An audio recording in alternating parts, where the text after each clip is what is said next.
Hey everyone, and welcome back to another episode of Justin's podcast. Today we are going to be discussing my new film, Smile. And today we've also got a special guest, Bailey Phillips, who played Scarlett in our film. She's here today with a couple questions from the fans. Hey, what's up everyone? Bailey Phillips here, and to start off with our first question, how does your product use or challenge conventions, and how does it represent social groups or issues? Well, a lot of our film is set in the dark, and we also use suspenseful music like most scary films do. But we also used quiet scenes to build suspense and make the audience feel uneasy. As far as social groups and issues go, it's uncommon for women to be serial killers in real life as well as in movies. Our film challenges that idea by making the only female character the killer. Awesome. Alright, and the second question, how does your product engage with audiences, and how would it be distributed as a real media text? Well, our film, Smile, engages with the audience in a few ways. Throughout the beginning of the film, the audience isn't aware of who the killer is, and this creates a feeling of mystery that keeps the audience engaged and wanting to find out more. Another element that keeps the audience engaged is dramatic irony. The audience is informed of who the killer is, while the other characters in the movie aren't.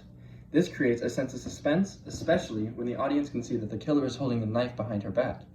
A way that this could be distributed as a real media text is by making it a video game. Many video games these days feature a killer and players that have to run away from him. It could be a single-player game where you are Scarlett, the killer, and kill the other characters. But it could also be a multiplayer game where each person is a different character from the movie. I'd definitely play that game. Alright, and for our third question, can we see any behind-the-scenes footage or pictures? Oh, I'm actually really glad that you brought that up. There's all kinds of behind-the-scenes pictures, footage, and bloopers on my blog. Go and check it out. The link is going to be in the description below. Alright. Fourth question, how did your production skills develop throughout this project?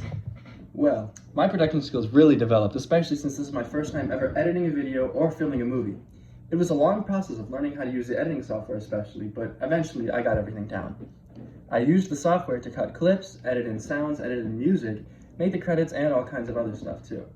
If I had to edit again, the process would go much smoother since I'm a lot more familiar with it.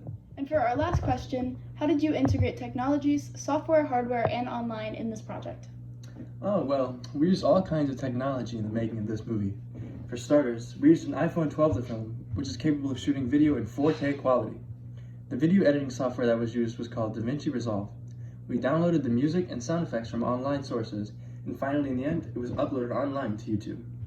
Alright, well that's all the questions I have for you today. Alrighty guys, be sure to go watch our film at Funny Pants YT on YouTube. Make sure you like, subscribe, and turn on post notifications to be notified of any new podcast episodes or videos. Thanks for listening in, and see you all next time on Justin's podcast. Peace!